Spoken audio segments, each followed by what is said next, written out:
Oh, there we go. There we go, indeed. We're here today with Bryant Roses. The new album is It's Already Better Than It's Ever Going to Be. And the song you just heard was Baby Redbud. Brian, how are you doing? I'm doing well, Trevor. Thanks for having me on. I get the funny feeling that a redbud isn't the thing you're really the most focused on raising. Right. Well, it is on a based on a real tree. We really did plant a redbud tree a few years ago. But it was right around the time when my son was born. And yeah, I mean really that it's the metaphor for it's a metaphor for yeah, just having kids and watching something that you plant grow and needing to learn how to when to prune it and when to let it be and eventually let it go. And um yeah, that's kind of where it's which is a theme that kind of flows through a lot of the songs on the album is kind of this metaphor for domestic life, the domestic life that I find myself in. Domestic life, how does that work for a musician? Well, yeah, I mean, I'm definitely not I guess I don't know, a stereotype of what you'd maybe think of a musician. I mean, really, I mean, I've been writing and making music my whole life, but really the last few years has kind of been different. Really started uh, you know, starting to put music out again, maybe like four years ago. And I've got a family. I've been married 10 years and I've got three kids now. Um, and I mean, really the one of the reasons I started to really pursue it again was kind of uh for my kids. It's something that's always been a big part of my life, my writing music, doing some, songwriting. Um, and as life kind of got busy and you kind of moved to different priorities, it had kind of taken a little bit of a back seat. But I really wanted to show my kids that you can pursue a creative life, even, if you've got a day job and aren't, living maybe like a life of a touring musician or, something like that. So that's kind of where it started. And I got a little bit of attention with some, cover songs that I did. And, um, have been kind of pursuing the whole thing in that regards. But yeah, kind of started with my motivated by my kids, really. Uh, Talk to me about what you mean by pruning, because I can pretty easily see pruning a tree being fine, but how do you prune children, so to speak? Right. Well, I mean, I think my kids are still pretty young, and I think as my two older, I have two older boys. The I feel like the problems that they face, that it's interesting having a newborn in the house where the problems are pretty simple that they face. They're hungry, they need to be changed, something like that. It's pretty straightforward. But as I remember, my dad said this to me, as your kids age, the problems they require a little bit, less immediate attention, but the problems get more complicated. And I think that's been one of the things I've been trying to learn is in kind of knowing when to step in with my kids. When do they need like when they're playing with other kids on the playground and they're maybe playing rough or something is unfair, knowing when to step in. That's enough. You need to not hit this person with a stick anymore, versus letting them work it out themselves. Um, that is I feel like that's kind of always a tension that that I've found that I need to learn as a parent, like when, and so that's what I can kind of consider pruning. When do you actually need to apply some kind of discipline versus letting your kid solve something for themselves, because ultimately that's what you're trying to do. You want them to be able to solve their problems independently, but they can't really do that in a very robust way when they're so young. They're still learning how to interact in the world. Well, I promise you, stopping someone from getting hit by a stick is always the right answer. Yeah, I mean, that's a pretty clear example of where you need some kind of intervention. But yeah, so I agree with that. Um, but I mean, there's lots of like just like little fights and disagreements when I pick up my kids from school. And that line of when it crosses the line does get pretty blurry when you have a bunch of boys kind of like laughing and then wrestling and then it gets a little too much and like when exactly to stop it when the sticks come out. But you're right, that's when that's a clear over the line. So I really liked one of the lines in the song where you talk about already missing something Hmm. because it's already going to be, ahead of time, it's going to be different. Yeah.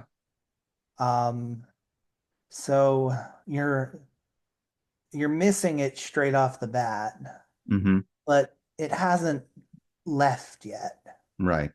So talk to me about that one. Yeah, and I think that's a thing I've been thinking about a lot as I've been having kids, and I think that theme pops up in the album quite a bit of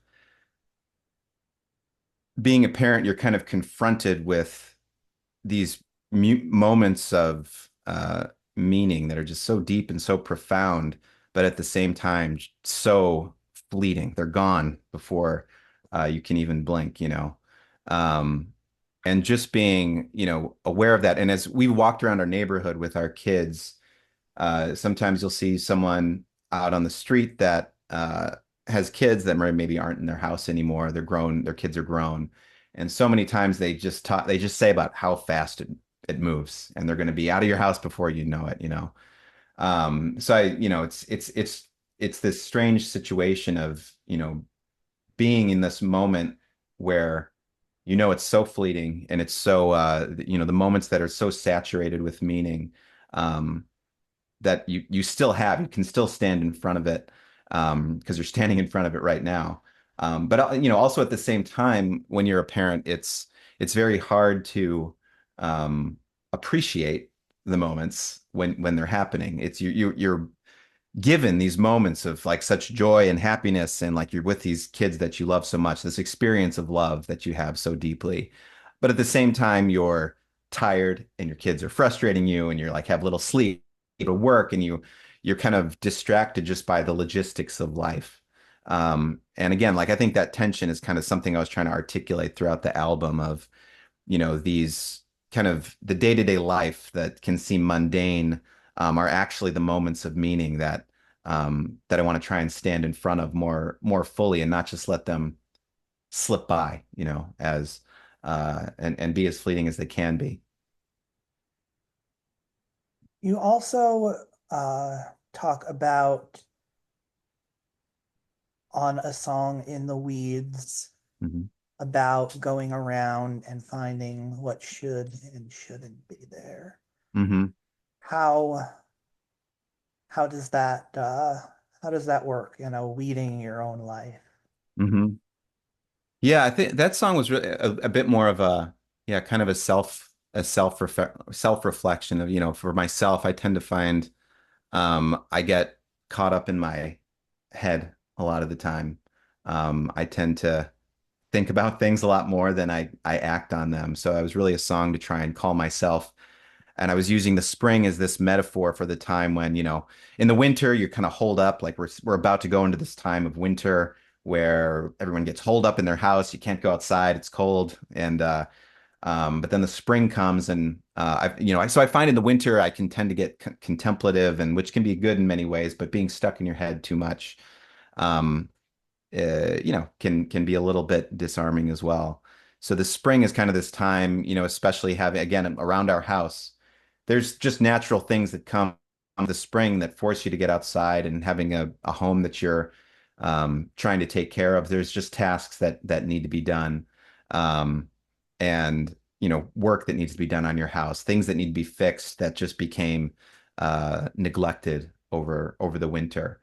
Um, and I again like try to see that as a metaphor for my own life, things that like I've found in myself that maybe I've neglected or needs to be weeded. And again, kind of going back to the idea of being a parent.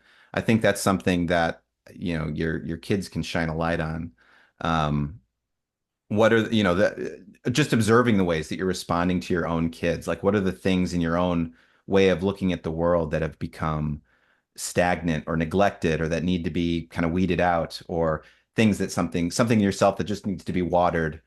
So kind of seeing yourself as a garden as well that needs to, just needs some care, needs some weeding, needs some watering, needs some food, something like that.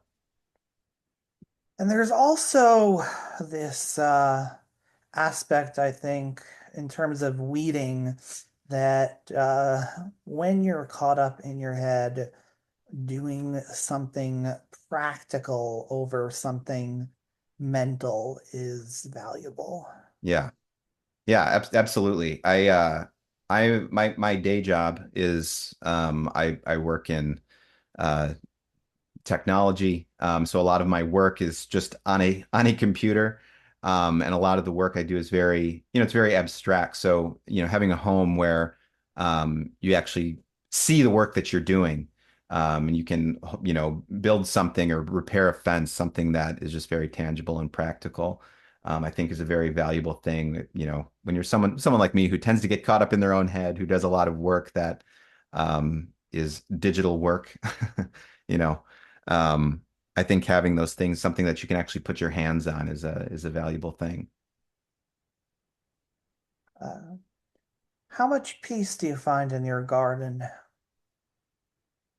Well, my wife is the main gardener in our house. I think the first year I was here, we were at our home. We did a lot of work on the outside of our house.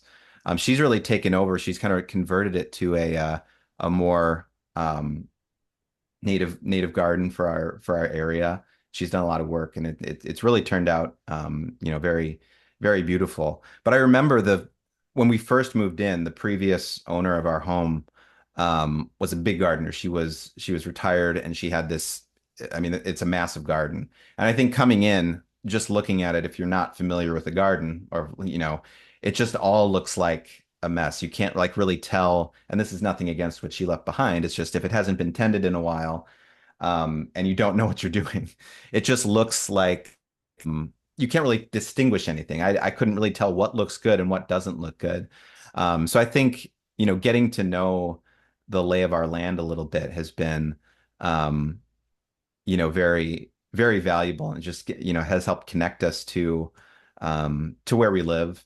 And I built a set of like raised beds, and so my wife and I work on a garden. We try to grow a little bit of food to incorporate into our meals that we have. We didn't have a super robust harvest this year, but um, it's kind of going back to that idea of um, being able to put the work in something very, very tangible that actually feeds you.